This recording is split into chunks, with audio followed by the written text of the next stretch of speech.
All right, Chair Heinzman, would you like to move your bill to get it before the committee? I would move House File 8 to be recommended to be re-referred to the Labor and Workforce Development Committee.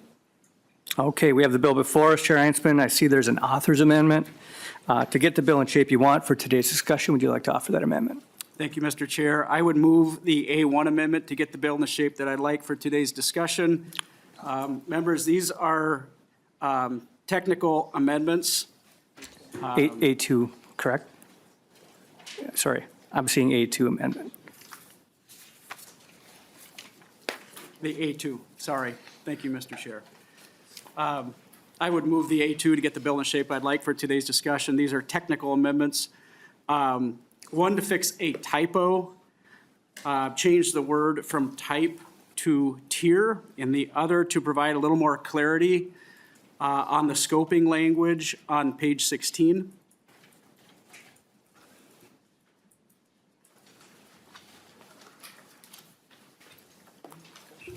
Is there any discussion?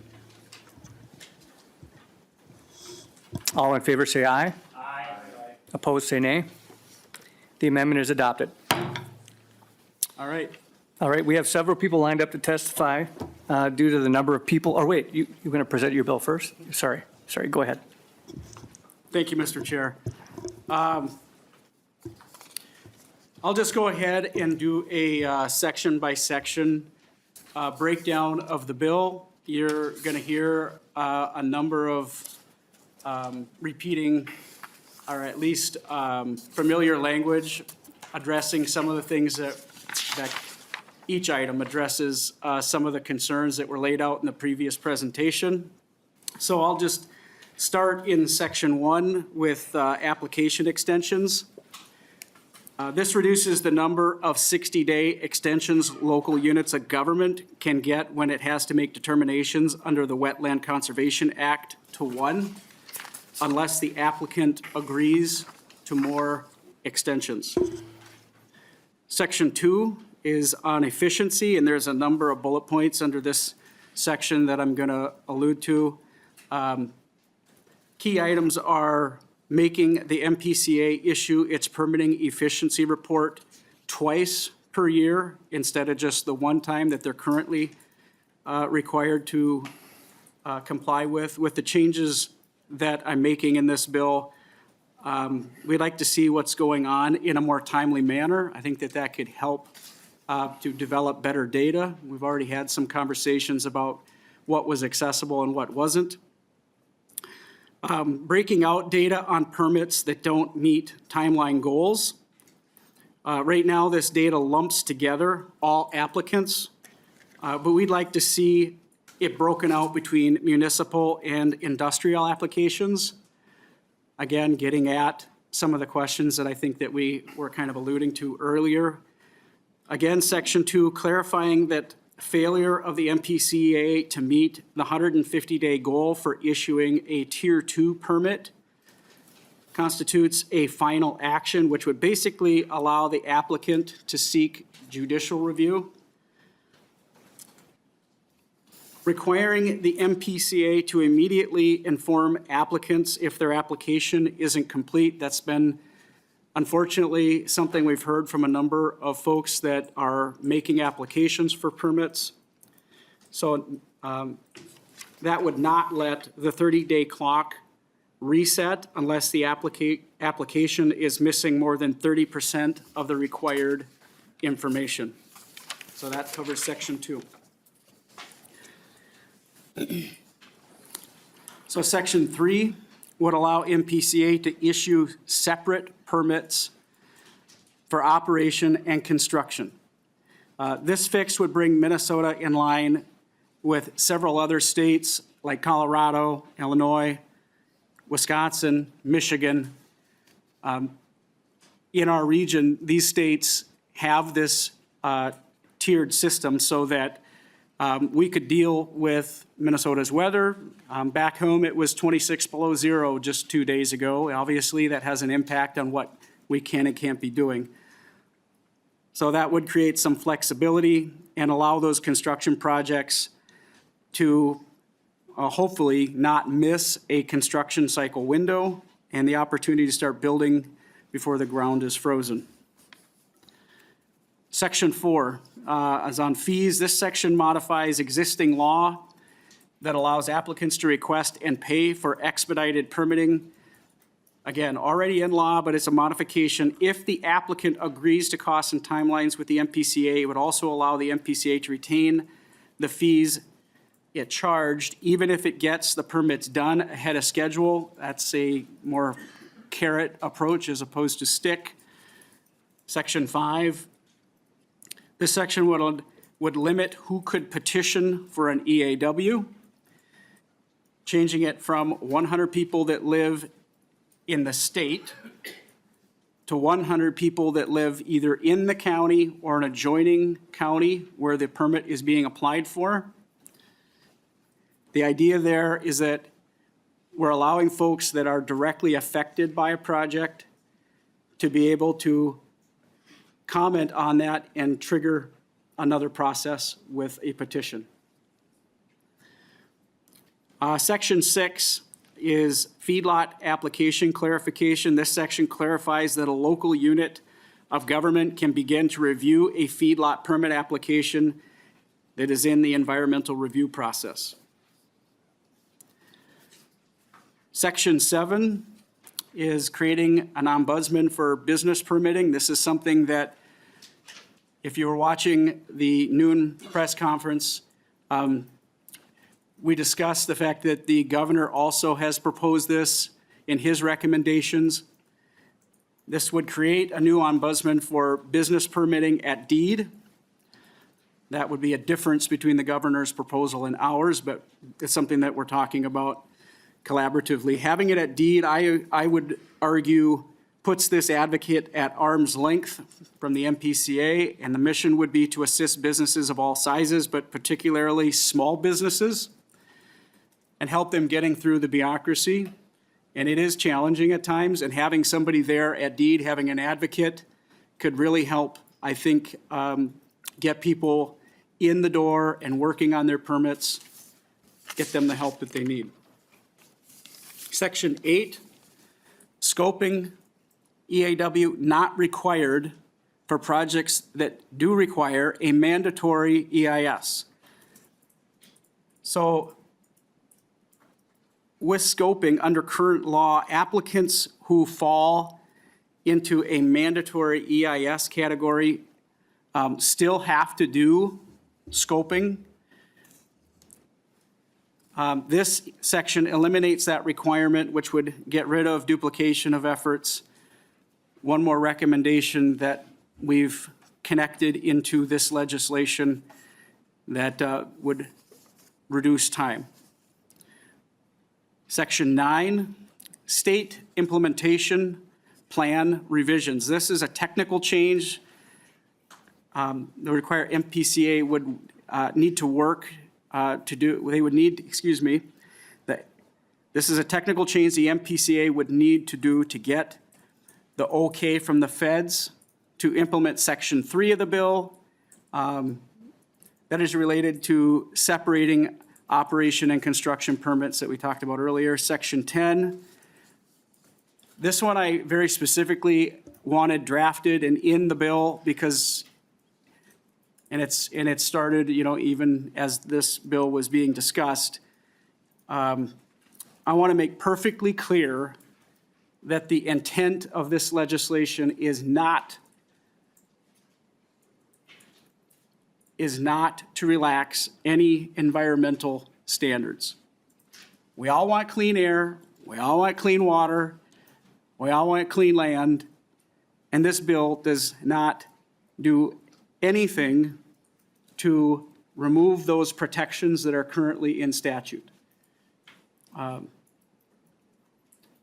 The issue is we're attempting to get at the process that is holding up permits and moving permits along in a more predictable and timely way.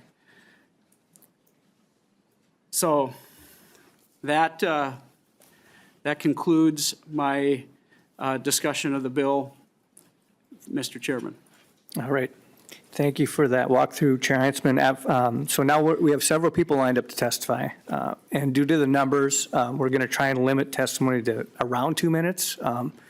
But given the fact that this affects MPCA the most, Mr. Johnson, we're going to give you a little more time at MPCA. So could you identify yourself for the record and proceed with your testimony? Thank you, Mr. Chair and Chair Heinzman and members of the committee for the opportunity to testify today. For the record, my name is Tom Johnson. I'm the Government Relations Director for the Minnesota Pollution Control Agency. Would note I'm also representing the Environmental Quality Board today. First, want to thank the author for a productive conversation today. Looking forward to working together on the bill as it moves forward. Also want to acknowledge the Chamber Foundation for their report. Though the MPCA disagrees with some of the characterizations in the final report, it is an important snapshot, and we appreciate the discussions that we've had with the Chamber Foundation beforehand, during the development of the report, and then since the publication.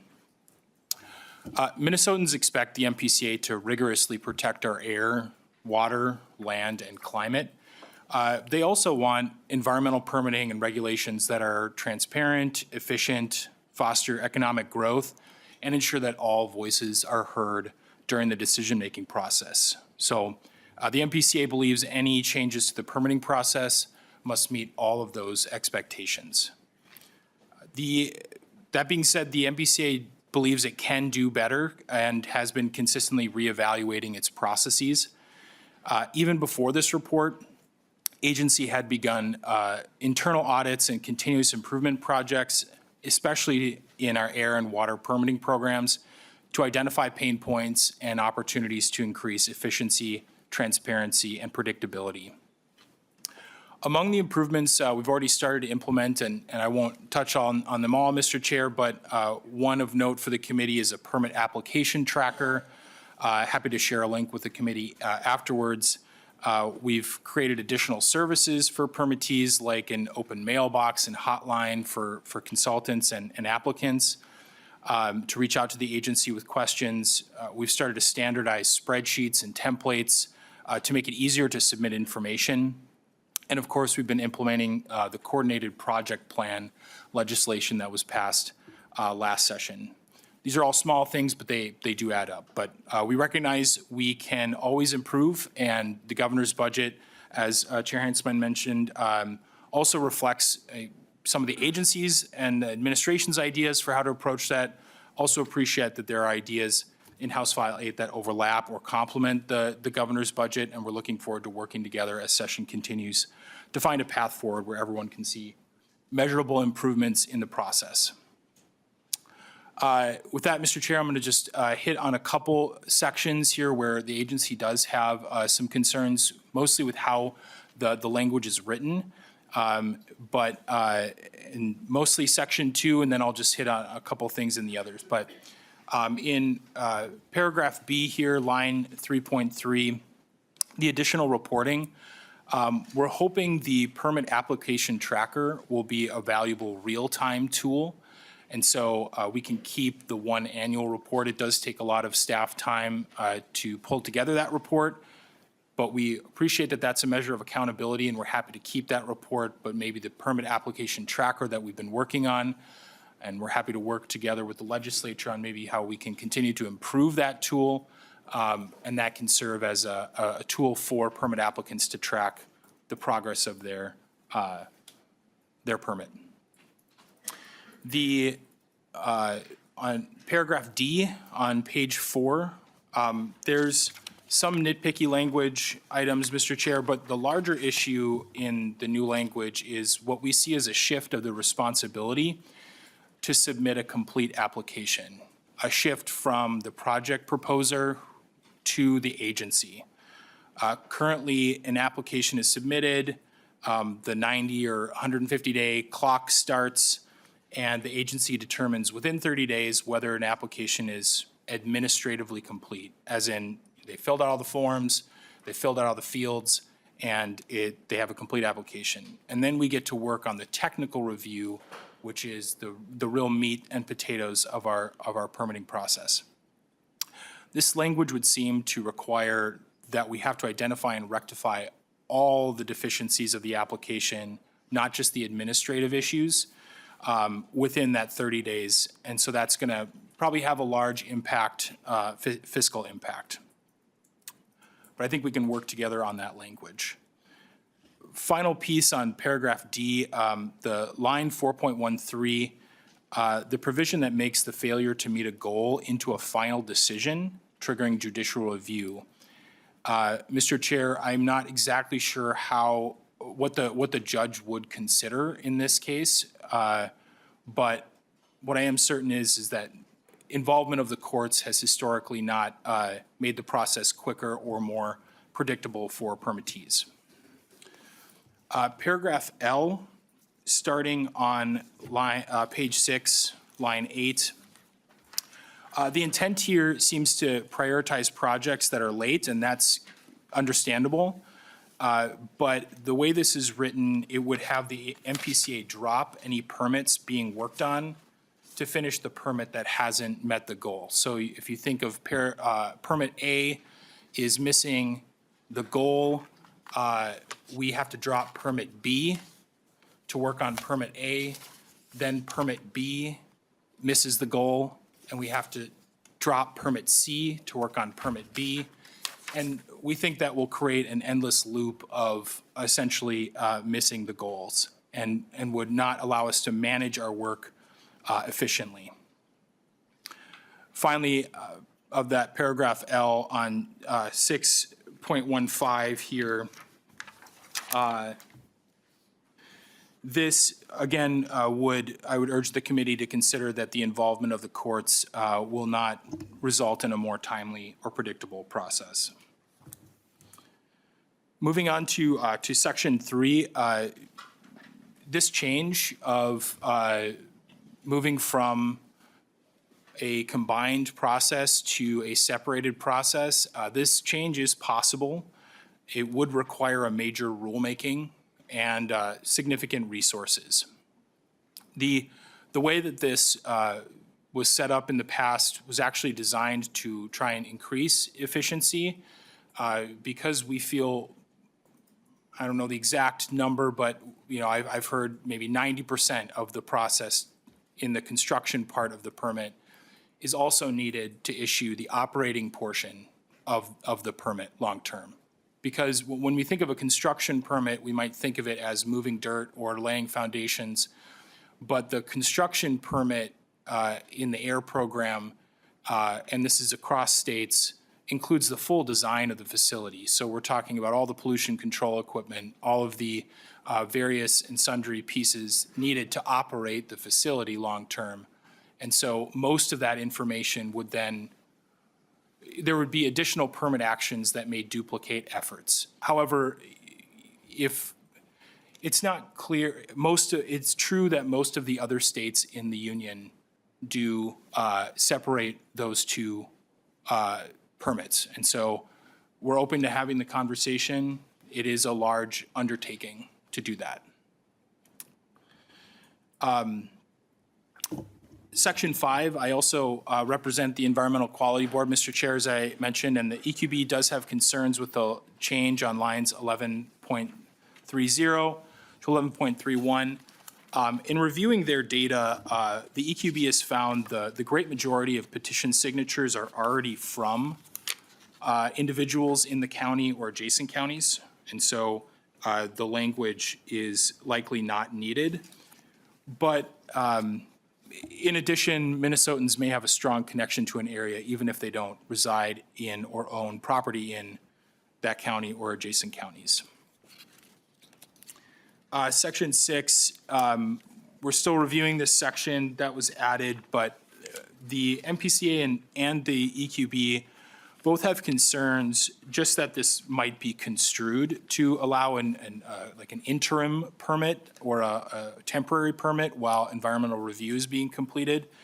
And just for the committee's knowledge, that is not a legal issuance. Any permit issuance does constitute a final decision. So a local unit of government, however, could work on a draft permit and public notice the draft while environmental review is being completed. but the final permit could not be issued until environmental review has been completed. So just a distinction there. We think the language as written is a little problematic, but the concept is not necessarily an issue. Section 7, the ombudsperson. I know great conversation with Chair Heinzman earlier. Again, this is an area of shared priority. We're supportive of this concept. The agency feels there's some details to work out here on how non-public data could be shared with another agency or other considerations and logistics there if the ombudsperson is supposed to have intimate knowledge of our programs, but also reside at a different agency. There's some details to work out there, but happy to have that conversation. And then on Section 8, appreciate the amendment on the bill. Chair Heinzman, I think that does add a lot of clarity, and the EQB does feel that some type of scoping is important for the environmental impact statement or EIS. Otherwise, there's no narrowing of the scope. It's not clear exactly what the environmental impact statement will consider. And so we do feel it's in everyone's best interest to scope the EIS. The EAW tool, the Environmental Assessment Worksheet tool, already exists and is meant to inform the EIS process and includes a public process. And so those are the key pieces that we feel are needed here, scoping and a public process. And whether that's with the EAW or some other system, we're happy to work out something there.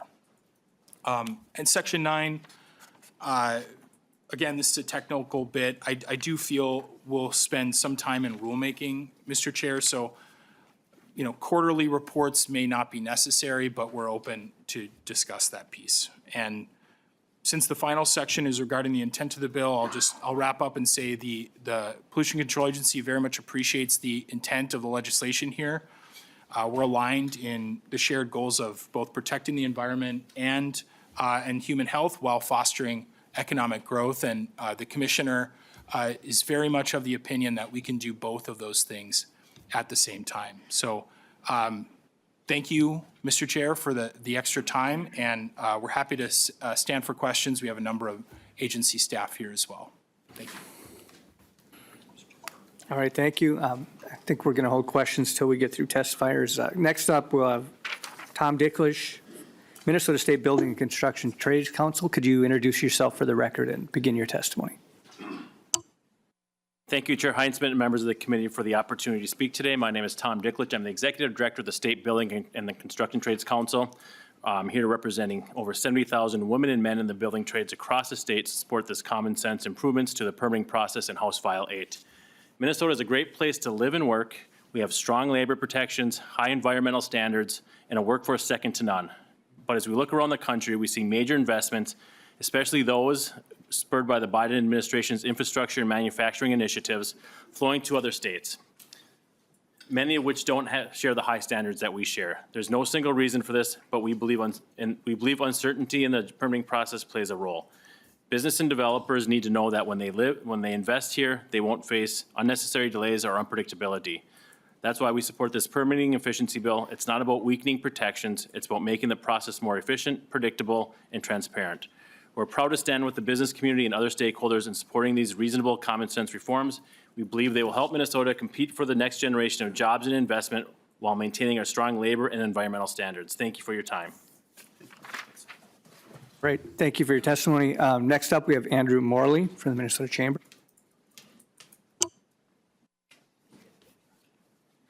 Please introduce yourself for the record and begin your testimony. Great. Thank you, Chairman Heinzman, Leader Fisher, and members of the committee. My name is Andrew Morley, and I work as the Environmental Policy Director for the Minnesota Chamber of Commerce, a statewide trade association representing more than 6,000 businesses across the state. Time, cost, and uncertainty in the environmental permitting process impact economic development jobs, and therefore jobs, investment, and growth in our state. When a business seeks to locate or expand, they look at a variety of factors, including taxes, energy costs, land values, workforce, and environmental permitting. Projects across sectors like agriculture, biofuels, manufacturing, and processing have chosen other states over Minnesota, including our border states, due to the length of our permitting process. And those are just what's public. It's safe to assume there are others we have not heard about. HF8 addresses some of these concerns and is derived from a number of recommendations in the Chamber Foundation report. For example, the bill limits the wetland extensions to 60 days, requires further transparency in environmental permitting reports from agencies, separates construction and operation permits, and creates an ombudsman, all of which are examples that help streamline and find efficiencies in the permitting process and maintain protection of our environment. Several of these changes are also proposed in the governor's budget. Thank you to Rep. Heinzman for authoring HF8, and thank you to the governor and agencies for also pursuing reform. I look forward to continuing collaboration with all stakeholders as this bill moves through the process. I look forward to your questions at the end. All right, thank you, Mr. Morley. Next up, we have Darren Broughton from the Minnesota Agri-Growth Council. Please introduce yourself for the record and begin your testimony. Good afternoon, Mr. Chairman, members. My name is Darren Broughton. I'm the Executive Director of Minnesota Agri-Growth Council, a statewide coalition of Minnesota farm organizations, agribusiness, and ally groups who are committed to advancing food and agriculture in our great state. Thank you again for today and to testify in favor of House File 8. Streamlining the permitting process is a significant priority for Minnesota's ag economy. Across Minnesota, I have heard from countless businesses who have faced state permitting challenges. Nearly a dozen processing facilities in northwestern Minnesota have shared that they would like to install more efficient equipment to increase productivity and lower emissions. However, they have decided to forego that investment because the permitting process is too long and exhausting. In southern Minnesota, an agribusiness leader has identified proposed improvements at one site and an expansion at another, but struggles with our permitting process timelines, and those projects today are in limbo. The state's onerous permitting process also majorly impacts Minnesota's livestock industry. Costs and timelines associated with environmental review and permitting have resulted in few new or expanded feedlots constructed in Minnesota.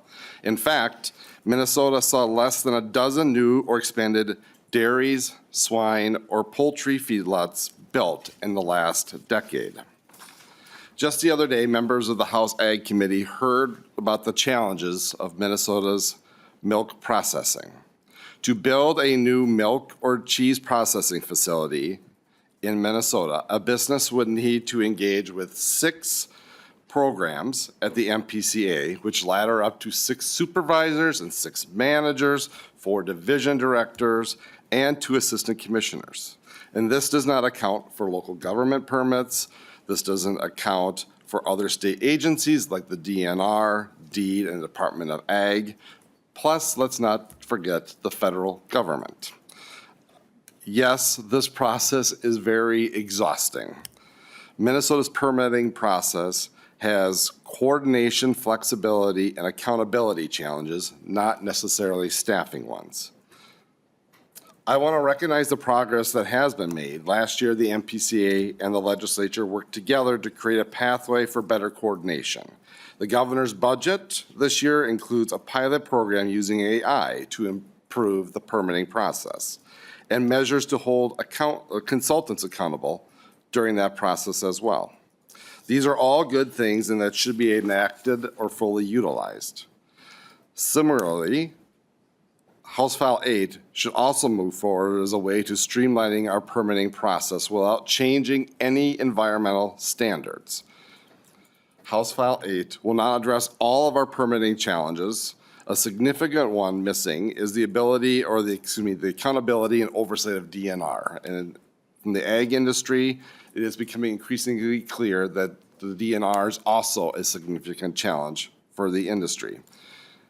When a farmer applies for a water appropriation permit, the DNR maintains a 180-day schedule when reviewing it and making permit decisions. However, if that application is flagged for additional review, applicants face extended time for review and stretching into 2 or 3 years without any progress towards completion.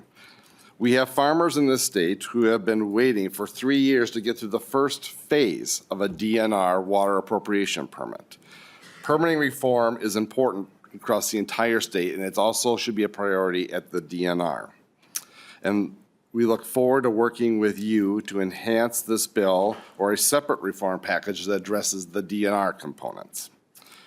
In conclusion, AgriGrowth looks forward to engaging with all of you in the coming weeks to advance and strengthen House File 8 to support Minnesota's strong agriculture and agribusiness economy. Thank you. Thank you for that testimony, Mr. Broughton. Next up, we have Lauren Servik from Minnesota Pork Producers Association. Please introduce yourself for the record and proceed. Good afternoon, Chairman, Committee. My name is Lauren Servik. I serve as the Director of Public Policy, Strategy, and Sustainability for the Minnesota Pork Producers Association, and I'm here to testify in support of House File 8. For Minnesota's more than 3,000 family pig farmers, a timely, predictable, and consistent environmental permitting and review process is paramount. The cost to permit a pig barn in Minnesota is significantly higher than in our neighboring states, according to a study done by our own Department of Agriculture. The review process can also be delayed, with administrative pauses further delaying timelines, increasing costs, and even halting projects altogether. Many decisions and commitments are made by farmers before they submit their permit, and a consistent environmental review and permit approval timeline is critical. Just like every other Minnesotan, pig farmers deeply care for our state's valuable natural resources and are committed to operating within their permits and doing the right things for their animals, the environment, and their communities. This discussion isn't about reducing thresholds or changing environmental protections. Farmers know what it takes to manage an environmentally, socially, and economically sustainable farm. And in rural Minnesota, agriculture, specifically livestock production, is a cornerstone economic engine that drives opportunities for local businesses, creates jobs, and adds vibrancy to rural communities. Pig farmers in the Minnesota Pork Producers Association look forward to engaging with legislators and the agencies to find solutions that meet the needs of Minnesota's family farmers while also creating opportunities for future generations and agribusiness owners while protecting our shared natural resources. Thank you. Even better. All right, thank you for that testimony. Next up, we have Darren McBath from Minnesota Milk Producers Association.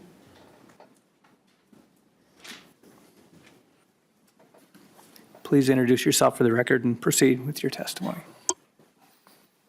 Good afternoon, Darren McBath, representing the Minnesota Milk Producers Association. Executive Director Lucas Sjostrom couldn't get off the farm today and be here, so he asked me to come. And the Minnesota Milk Producers Association appreciates the opportunity to support House File 8 and extend our gratitude to Representative Heitzman and other co-authors for moving it forward.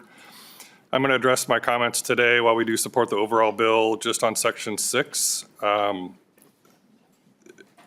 We specifically desire this section to be added to state law and support it because we're finding that many times with permit applications, keep in mind with local units of government also having their say-so in their zoning and conditional use permits, aside from the Minnesota Pollution Control Agency and environmental review, a permit application may be not denied, but not accepted out of hand at the local unit of government or at a county level because they know environmental review hasn't been completed yet and is pending. But there's really no reason in state law currently that they can't begin evaluating the permit or even issue a permit contingent upon the completion of other necessary permits at the state level or environmental review.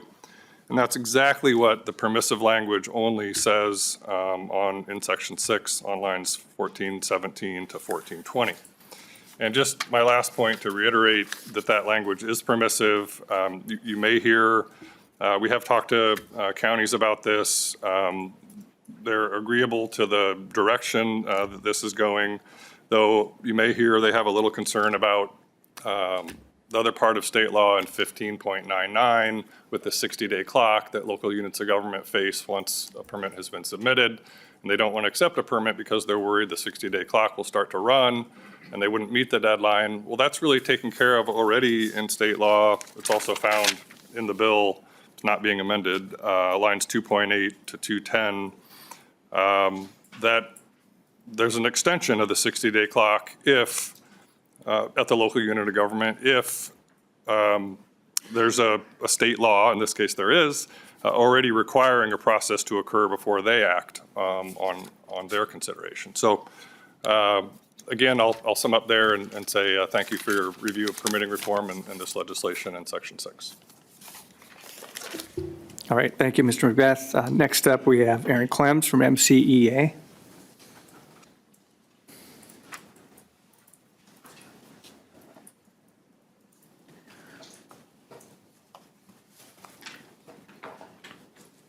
Please identify yourself for the record and begin your testimony.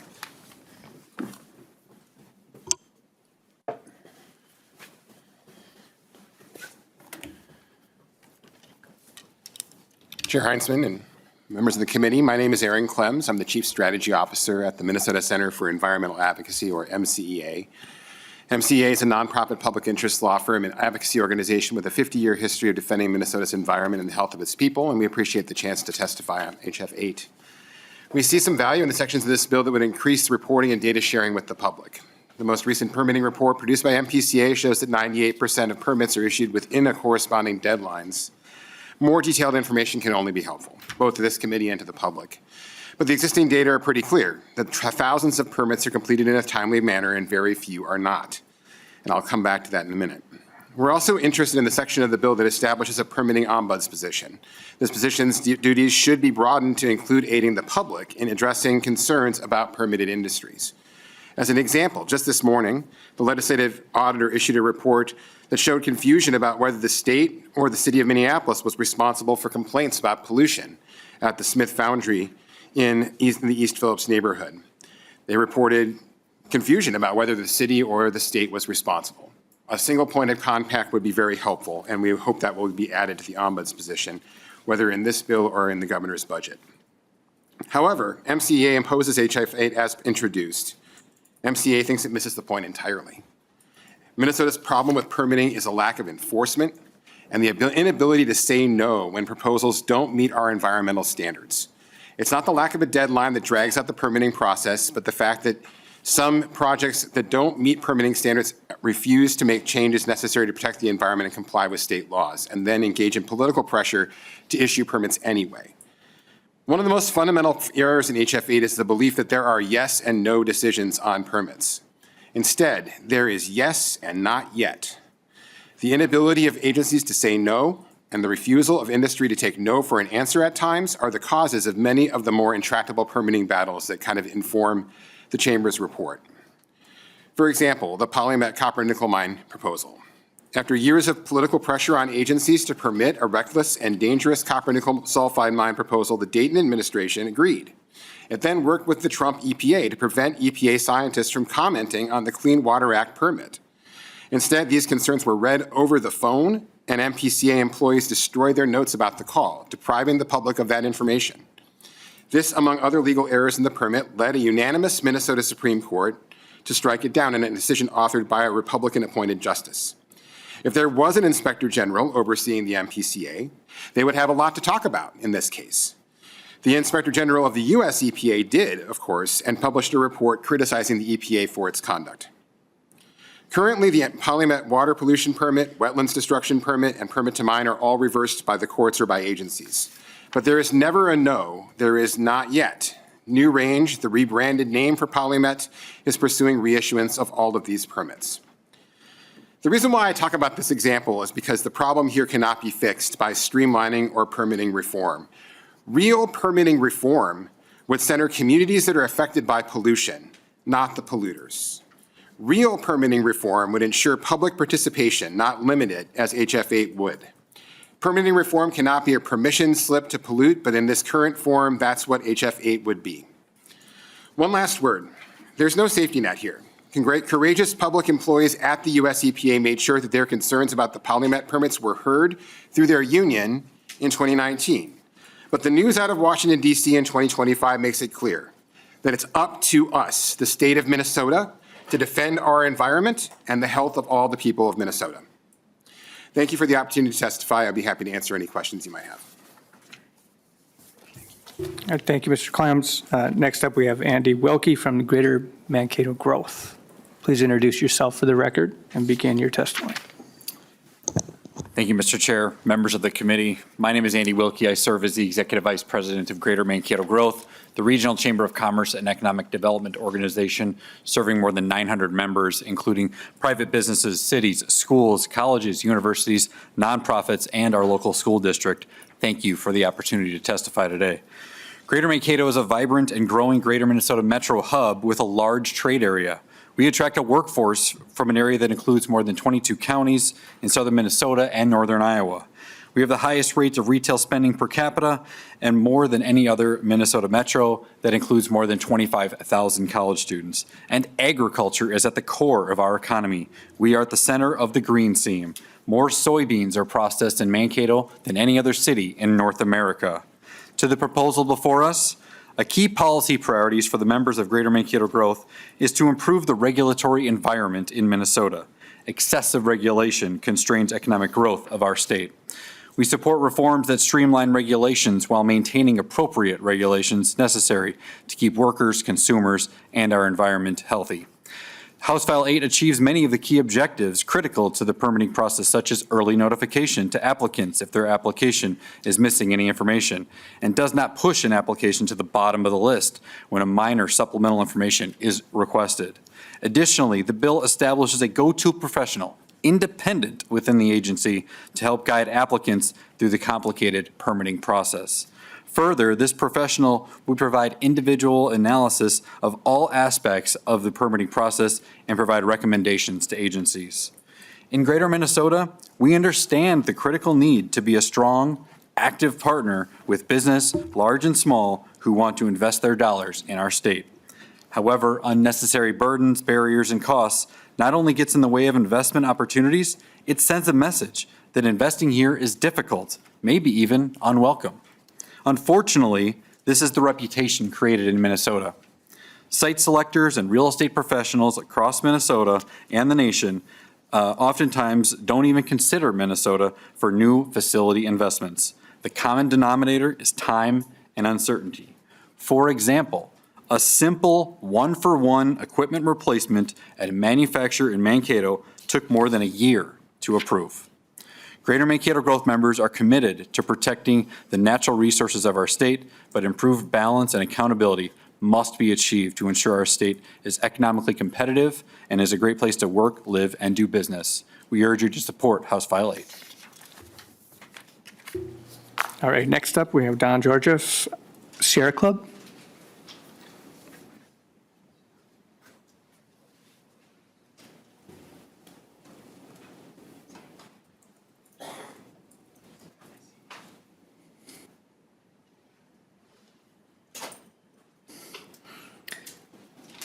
Please introduce yourself for the record and begin your testimony. I'm Dawn Georgieff. I'm here basically just as a Minnesota citizen. And I'd like to represent those of us who are avid users of our waterways, boaters, fishermen, et cetera. And my concern with HF8 is Section 5, which is the area about who's able to bring a petition for an environmental review. And the way it has previously been set up is that 100 Minnesota citizens are able to do that. With this bill, it's suggested that, as was stated before, that it would be the people in the county or contiguous counties. Many of us are in the Twin Cities area, and we use non-contiguous counties for our recreation. We are dependent upon the quality of those waterways. There would be times when there would be a need for an environmental review, we would have our voice taken away from us with this bill. The Minnesota waterways belong to all Minnesotans, not just the people that are downstream from these projects. So I would please at least ask you to, in speaking for those of us who are boaters and fisher people, we need these waterways clean, and there are going to be times when there's going to be need for an environmental review, and we want to have a voice in that. Thank you. All right, thank you for your testimony. Next up, we have Rob Sipp from Red River Watershed Management Board. Could you introduce yourself for the committee and Thank you, proceed? Mr. Chair. My name is Robert Sipp. I'm the Executive Director of the Red River Watershed Management Board, and we're a joint powers board of 7 watershed districts up in the Red River Valley. So today my comments will focus a little bit more on the watershed world. I also want to thank on behalf of my board, Chair Heinzman and the other authors, and also the Chamber of Commerce for working on this important issue. So up in the Red River Valley, we have 10 projects within our funding process right now. And those 10 projects required 89 permits, and that's from local, state, and federal agencies. However, 62% of those permits were from state agencies, including DNR, PCA, and then also Bowser. So 89 permits, and then we also have another 15 projects at the very concept initial phase. And we know that not all those projects may go to the end where they would be constructed, but if the average number of permits per project is 9, we're looking at about 135 additional permits in the future here. And so right now, with all these projects that we're working on, the 89 permits, that's to the tune of about $5 million in permitting fees and environmental review costs borne by our local watershed districts. And that ultimately comes out of local taxpayer dollars. So just a couple quick examples, some other concerns. We would like to see some additional coordination between state agencies and the federal government. And sometimes what happens is we'll have a joint project with the watershed district and the DNR, and it might be on state land. And if that land was purchased years ago with federal funds, well, then the U.S. Fish and Wildlife Service needs to come in to do some additional review. And that causes more time and effort and then additional cost. And then there are also times when we have school trust lands involved and then the land exchange board becomes involved. And then that again causes considerable time delays. Something else that we see is that the agencies have differing processes and procedures, and that just adds to the level of complexity and the amount of time to do permitting and to get everything through environmental review processes. So just two quick example projects. We do have one project up in the Middle Snake Tamarack River Watershed District up by Warren, Minnesota. That project was moving forward, and at the 11th hour, a rare wetland was found. And the watershed spent about $800,000 on permitting and environmental review. That project is effectively halted. It will not move forward, and $800,000 in local dollars and also some federal dollars was lost. We also have another large project up in Representative Burkle's area. It's called the Klondike Clean Water Retention Project. That's being moved forward by the Two Rivers Watershed District. And with that project, they have a real large fen wetland, about 18,000 acres. Actually took 1 year to develop the management plan for that and 3 years for an operating plan with multiple agencies and multiple divisions within agencies involved. So from our perspective, Red River Valley, Northwest Minnesota, what is needed, we'd like to see, again, higher levels of coordination between state and federal agencies, and then potentially some greater recognition and acceptance of regional processes in lieu of state permitting. And I don't have time to get in this today into too much detail, but up in the Red River Valley, we do have a mediation agreement from 1998, which involves agencies, environmental groups, the Red Board, and others regarding how we develop flood projects and water storage projects. So with that, I thank you for the opportunity to comment and look forward to working with the author. All right, thank you, Mr. Sipp, for your testimony. Next up, we have Brian Werner from Minnesota Biofuels Association. Chair Heinzman and members of the committee, my name is Brian Werner, and I serve as the Executive Director of the Minnesota Biofuels Association, which represents ethanol producers across our state. Minnesota's renewable fuel sector helps support farmers, rural communities, and our state's economy and environment through the production of low-carbon transportation fuel and animal feed from Minnesota-grown feedstocks. MBA members want to do even more to contribute to the state's economic and environmental goals, but lengthy delays in obtaining permits to build, expand, and operate their facilities have hampered these efforts. We support HF8 to make the permitting process more efficient, and I also want to specifically highlight some things this bill doesn't do. It doesn't change or loosen permit standards. All permittees will be held to the exact same Clean Air Act rules as before. It doesn't weaken enforcement. MPCA will have the same ability to go after bad actors and fine them or shut them down. What this bill does is move our state's environmental permitting process in a more efficient, certain, and timely direction. It will allow ethanol plants to achieve better environmental outcomes by helping them more quickly adopt the latest technologies and production processes that lower carbon intensity scores and improve energy efficiency, while unlocking a path towards new market opportunities like sustainable aviation fuel. Thank you for the opportunity to testify. All right, thank you. Next up, we have Veda Kanitz from DFL Environmental Caucus Legislative Committee. Please identify yourself for the committee and begin your testimony. Thank you, Chair Heisman and members of the committee. My name is Vita Konitz, and I'm here on behalf of the DFL Environmental Caucus. Since 2015, our mission has been to educate and mobilize the citizens of Minnesota to address the climate crisis and to protect, preserve, and restore the natural environment. Minnesota is blessed with a natural heritage that gives us a quality of life second to none. But that quality of life is threatened by this bill. House File 8 should be named the Permit to Pollute Bill. It creates unnecessary and dangerous shortcuts to a thoughtful permitting process and may do irreparable harm to our natural resources, ecosystems, property value, and tourism industry. It will trample tribal rights and saddle our children with a mess they did not make. Minnesota tourism alone is a $24 billion industry, mining only $4 billion. Tourism creates over 180,000 jobs, mining around 11,600. The bill threatens tourism in favor of extractive industries. So why the short timeline? Permitting decisions do usually meet deadlines, and when they don't, it's likely due to problems with the permit itself. One example already pointed out was the Polymet Northmet mine, where efforts to push through permits led to poor decisions. The state must not take shortcuts when protecting us from dangerous sulfide ore pollution. State-issued permits to mine, water permits, and dam safety permits were all ultimately redacted because our state agencies failed to protect us. This bill will not improve permitting. It will make it easier for industries to pollute and even more difficult for our state agencies to do their due diligence to protect our way of life, our beautiful natural heritage, and to honor our treaties. Thank you for listening. All right, thank you. Next up, we have Brian Martinson from the Association of Minnesota Counties.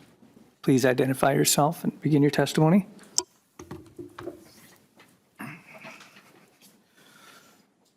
Thank you, Mr. Chair and members. My name is Brian Martinson. I'm the Environment Policy Analyst with the Association of Minnesota Counties, a membership organization representing all 87 Minnesota counties. We are interested in permit reform, and for the purposes today, I'm going to keep my comments to just two sections of the bill that impact local decision-making. First, Section 1 of the bill limits extensions of MS 1599 agency deadlines to act on an application.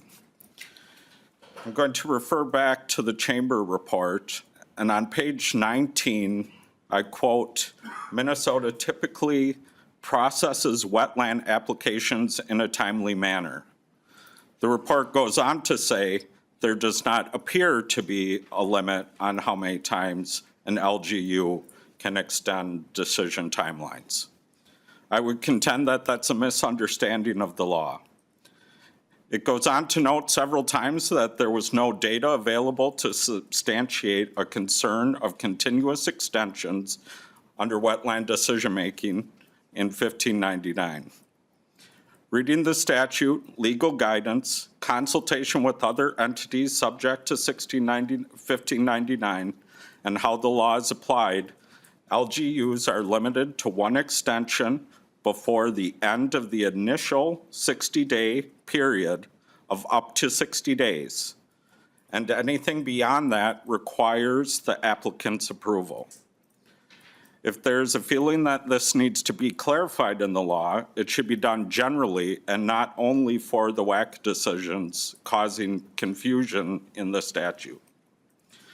Section 3 amends the law 116D.4 subdivision 2.04 subdivision 2 that prevents a final decision on projects subject to environmental review until the environmental review is complete, by adding that local governments may review or do a preliminary decision on or approval of a feedlot permit.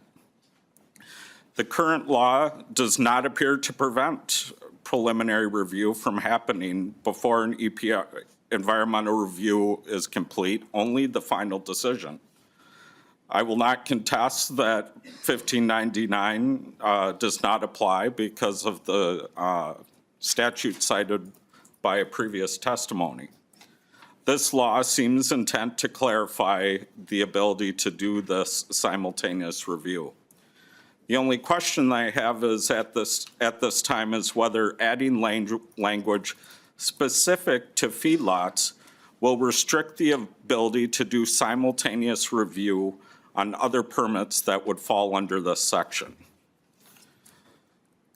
While both sections 1 and 3 seem well-intentioned, but don't advance the issues with the rest of the bill, the case in section 1 seems to add confusion to it. Counties are interested in working on permit reform, and we would be happy to support language that improves efficiency and regulatory certainty. Thank you. All right, thank you for your testimony. Is there anyone in the audience that wishes to testify on House File 8? If not, we will, oh wait, we do have one. Yep. Please identify yourself for the committee and proceed with your testimony. Mr. Chairman, committee members, my name is Tim Kelly. I'm the administrator of the Coon Creek Watershed District. Coon Creek is the second oldest watershed district in the state. It exists on the north side of the metropolitan area. And the metropolitan service area line runs through the middle of the district, and it has for a very, very long time. So we are half rural, we are half urban. We also include the cities of Blaine and Coon Rapids that have been some of the fastest growing communities in the state. We also exist in a landscape that has very high groundwater levels. And for Anoka County, 47% of the threatened and endangered species in the state are found within Anoka County. So it is a crucible and a crossroads for all of the issues that's being talked about. The Watershed District Board has committed itself to pursuing the state statutes. We have several impaired waters, and we have been very successful in gaining and using beneficially the monies that the legislature has set aside with really great success. Our restoration of Middle Sand Creek has received national attention, and our use of iron-enhanced sand filters and other water quality devices has achieved worldwide attention. What I'm here to talk about are 3 sections of House File 8. One is, I would hope that the committee and that the author would consider including a similar amendment to Minnesota Statute 84.027, which does in fact address the Department of Natural Resources. The other, to leverage this, we applaud the author for not addressing water quality standards. But the other is that there seems to be an issue statewide where restoration projects are getting caught up in a sudden change with both agencies that is costing timelines. For the district, for our construction, most recently the restoration of Lower Sand Creek, our construction window was about 5 weeks in December. And it was caught in a couple of last minute, if you have small children, it's, oh, by the way, you need 401 certification. Oh yeah, and by the way, you need to go through additional threatened and wildlife review. In those cases, there was no certain finding, there was a concern. So the other 2 amendments that we're hoping that the board, that the legislature will address go to 2 things relative to efficiency. One is that the agencies have clear findings of a complete application. There was testimony earlier on the administrative procedures from the Pollution Control Agency. I've been dealing with regulations for most of my career, and I deal with 7 cities and have dealt with numerous cities, and that is a fundamental step. The administrative completeness versus the standards are 2 different steps, and they don't seem to be very clear within the agencies. Could you wrap up testimony soon here? We want to get to member questions as soon as we can. The second question is that in your report that you're asking for, the statistic that you're missing are the number of permits that are incomplete. There is concern within the watershed districts that, and other permittees, the counties as well as soil and water districts, of basically a pocket veto. And consequently, those projects sit and applicants never hear back, or it's an extended period of time. If you're in the midst of construction and you've spent 2 years lining up the permits, working with the citizens, working with property owners, working with the agencies, last-minute delays are a project killer. And unfortunately, in our case, those projects are restoration projects. So I'll keep it short, Mr. Chairman. If there are any questions, I'd be happy to answer. All right, thank you. Thank you for your testimony. Is there anyone else? Otherwise, we're going to go to member questions and try and move things along. All right, members, if you have any questions, can we start? Representative Purcell. Thank you, Mr. Chair. I have a few questions for the bill author and a few questions for the MPCA. Perhaps I could start with the MPCA. Thank you. Thank you, Mr. Chair.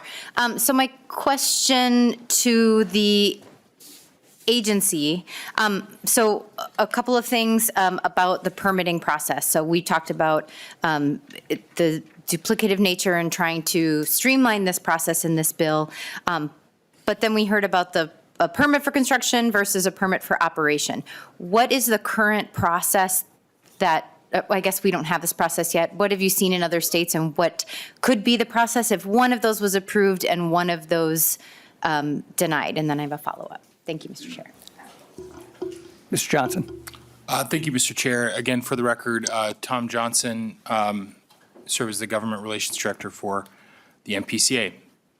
Mr. Chair and Representative Purcell, the process in other states, as far as I understand it, and if we get much beyond this point, I'll have to phone a friend, but the process as I understand it is an applicant would apply for the construction permit itself, go through the process that is largely the same as the process that we have currently for the combined permit, except there would likely be some quicker timelines. There might be some information that is not needed just for the construction portion, but the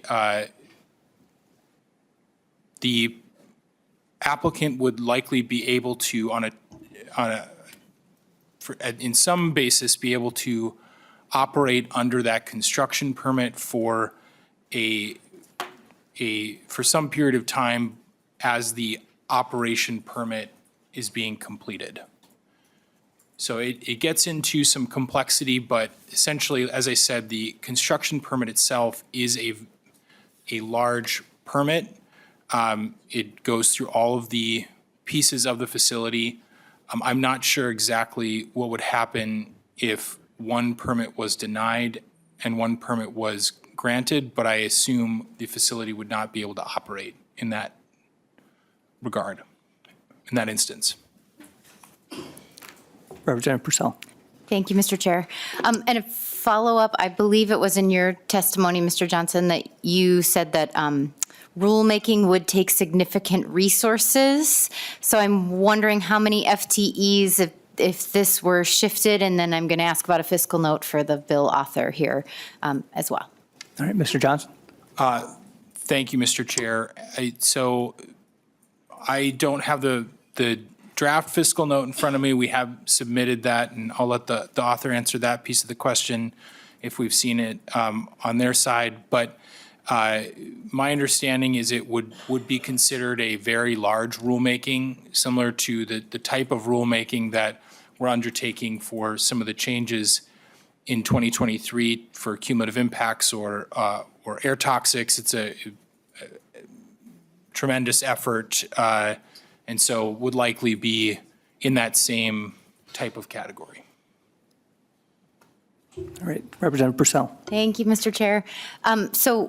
Because we passed those, I presume those had fiscal notes. So I wondered from the author if we have a fiscal note. I don't have one in front of me. Thank you.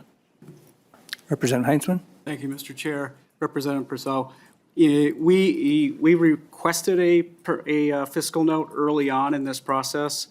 I'm told that it is either very close or there's pieces of it that some folks have been able to see, but I have not yet been given one.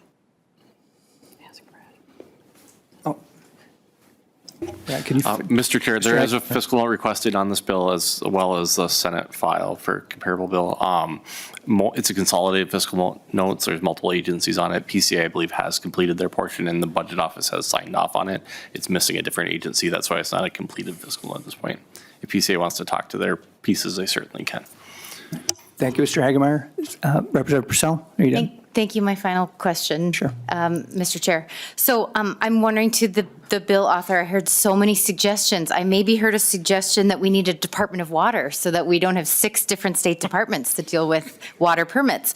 I heard talking about redundancy, and I'm just wondering if you will be taking any of these suggestions into account as you go on, and if you intend to work with the testifiers or the different agencies going forward. Thank you, Mr. Chair. Representative Heinzman. Thank you, Mr. Chair. And Representative Purcell, I am going to be working with as many stakeholders as want to be a part of the process as best we can. I do think that there is broad support for what we have here. And as we can find ways to bring stakeholders together from all sectors and then work with MPCA, the intent is to absolutely do that. All right, Representative Falconer. All right, thank you. Following up on my earlier freshman moment of asking at the wrong time, but I just wanted to ask, would this bill allow for the expediting of mining permits, the taconite, sulfate, or copper mining, or any other? Representative Heinzman. Thank you, Mr. Chair. Thank you, Representative Falconer. So what we're trying to do here is address primarily the small business and medium businesses that we're hearing the most from. That's what we're working towards. That's where the most need is. And I think that we've got a pretty good starting point to get at that. Now, that being said, there was a whole lot of folks at the press conference that I mentioned earlier from all sectors. I think there's broad support and interest in this. And as I had also mentioned earlier, there was a lot of conversation this last session about what are we doing in one sector, and there was permitting reform that was passed, and we're working to try to make sure that everyone has a bite of the apple and is able to see some benefit from that. What's good for the goose is good for the gander. So that's my target with the legislation that's been proposed, is the small to medium-sized businesses, but I suppose everybody could benefit. Representative Falconer, follow-up. Yes, thank you, Mr. Chair. So just to clarify, so yes, this would allow for the expediting of mining permits. Representative Heinzman. Thank you, Mr. Chair. Representative Falconer. Yeah, that's possible. Right. I'm sorry, could you repeat the question? I was asking for clarification just on a specific yes or no, that this would affect the timeline of mining permits, potentially to expedite the process for them. Representative Heinzman. Mr. Chair, that's unclear. Representative Jordan. Yeah. Representative Falconer, are you done? Do you have a follow-up again? Yeah. Oh, sorry. Yeah, no, thank you. Go ahead. No, well, so I listened in for the press conference that you had at noon with Senator Hochschild. And so just perhaps a comment, maybe you can provide some clarification, but Senator Hochschild was specifically quoted, I know that you were there, so you can attest to this, that this is not about one industry or type of business. This is about across the board making this process easier.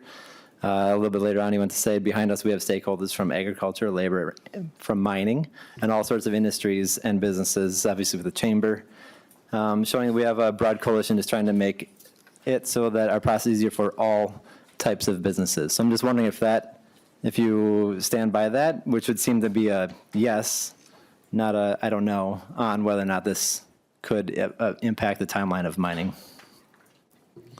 Representative Heinzman. Thank you, Mr. Chair. Thank you, Representative Falconer, for the clarification, the opportunity to readdress that.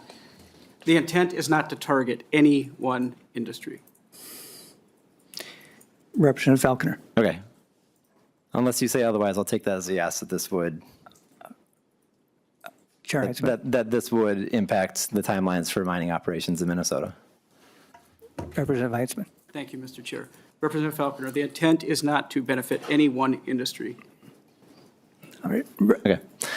Just closing comment. I mean, I just, thank you, Mr. Chair. Yeah. I just think we're just watching live as the Trump administration is dismantling and gutting environmental protections. We also have congressional legislation canceling protections for the boundary waters, going so far as to disallow judicial challenge to permits, even if glaring omissions, such as in the case of an expedited federal process, leads to inadequate review before permits were granted, which it sounds like, to me, this has the potential for that same scenario to play out here. Additionally, the EPA staff are being told to pack up and go, other executive orders on cutting environmental processes. And to be honest, this feels like a bill carrying out Project 2025's only mention of Minnesota's only mention, fast-tracking massive sulfide or toxic mining next to the boundary waters that pollute two of our national treasures, boundary waters and Voyageurs National Park. I mean, Minnesota is so valued our natural resources that we raise our own taxes to protect them and to conserve them. And I think people are very much concerned what this bill's ramifications would be for the potential for sulfide or copper mining in very sensitive places, such as the watershed of the boundary waters.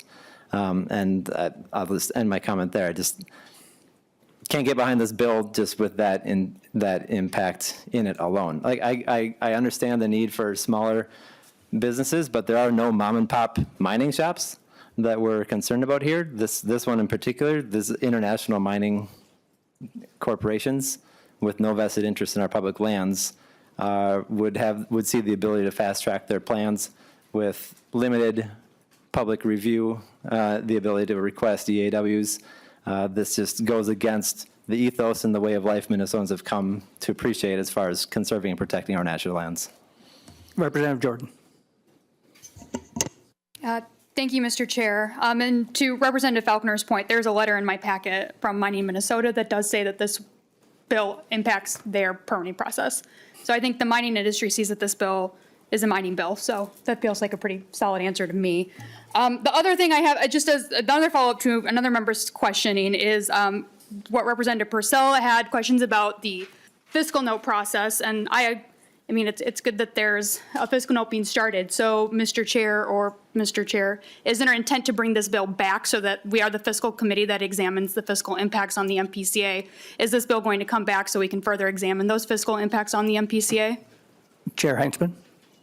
Thank you, Mr. Chair. Thank you, Representative Jordan.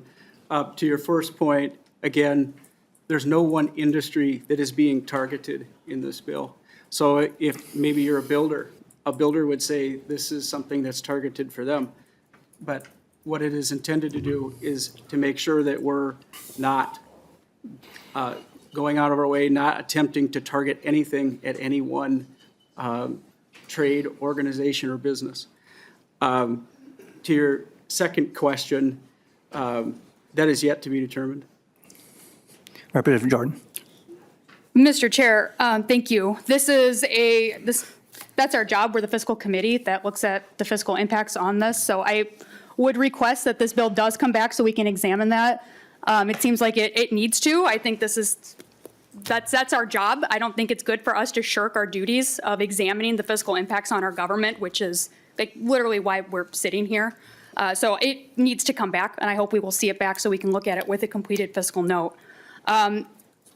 We heard testimony from the DNR that said that public land is land that belongs to all Minnesotans.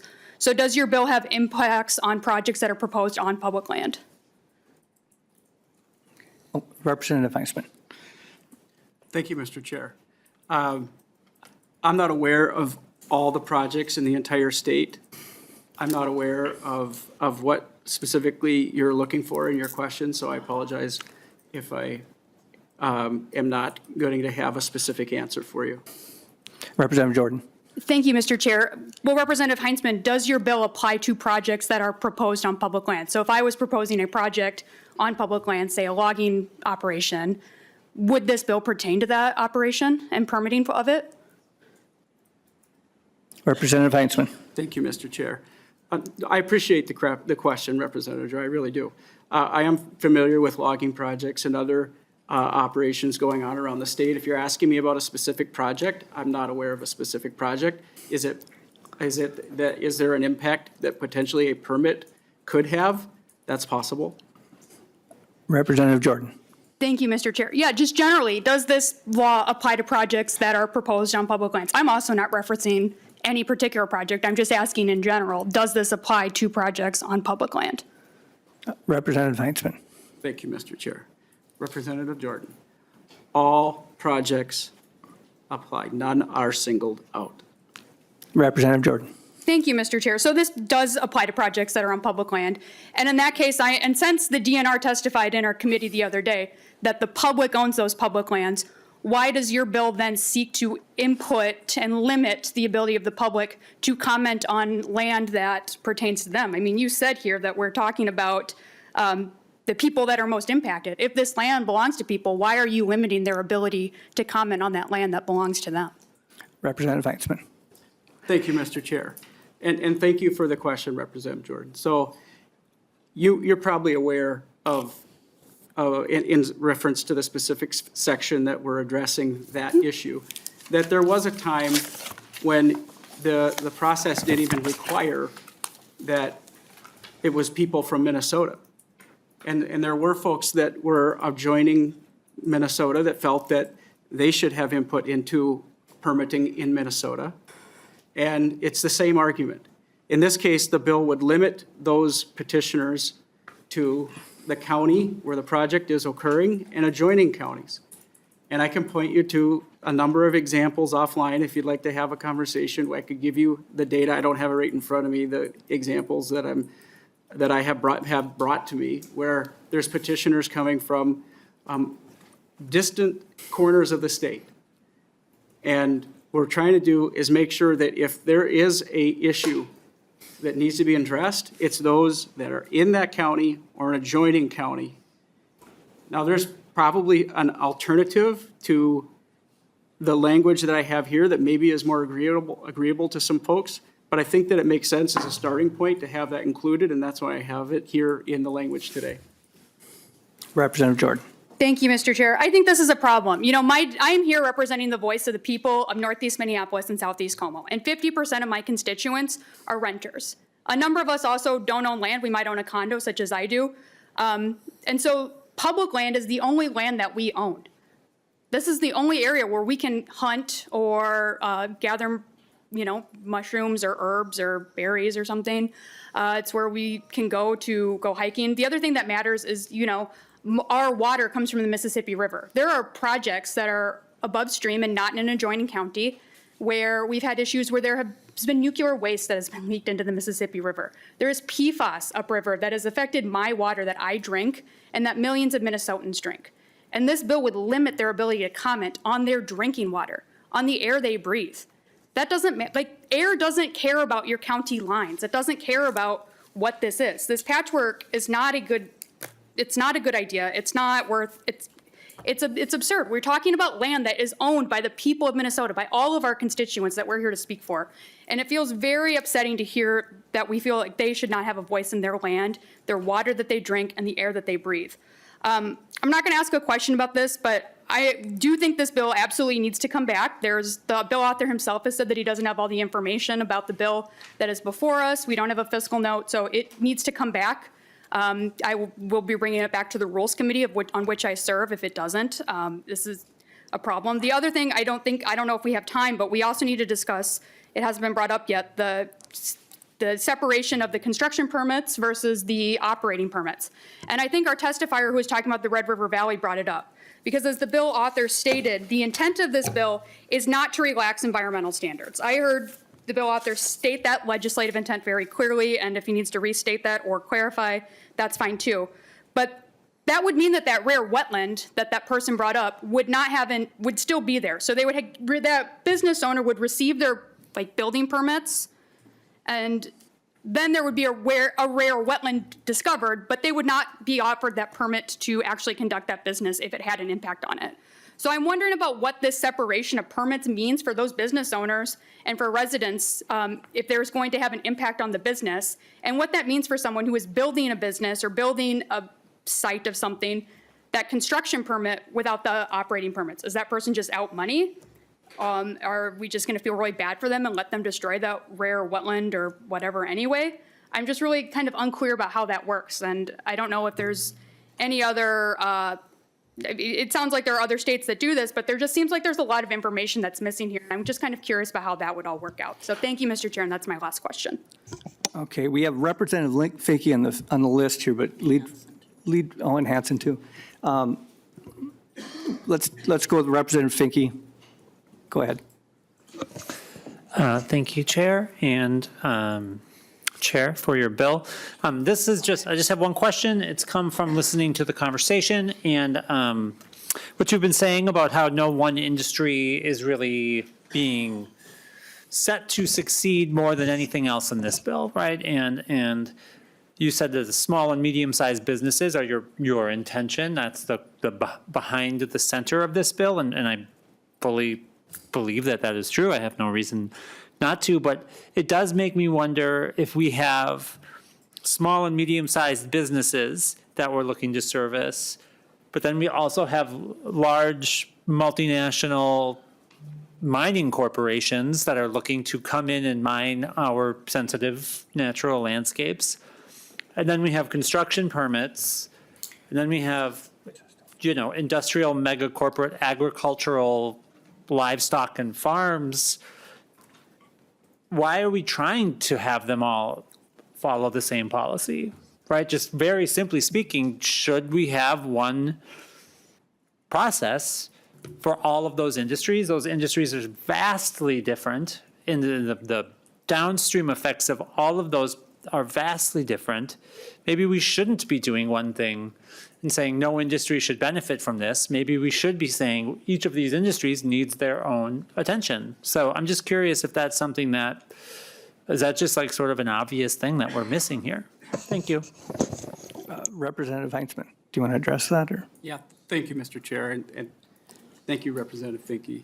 I'd be happy to work with you on that. That sounds like a theme as we're visiting about the impacts of this bill. And there may be some misunderstanding as to what the bill does and doesn't do. It feels as though we've covered that ground, but there is maybe more conversations to be had, and I'd be happy to have those conversations. Representative Finke, do you follow up? So given, in fact, it's 3 o'clock here, should we just, I'm curious, Lead Fisher, would you like to? We'd like to come back. Let's come back at 4 o'clock. I think we'll recess until 4. We're in room 120, remember? So with that, we'll be in recess.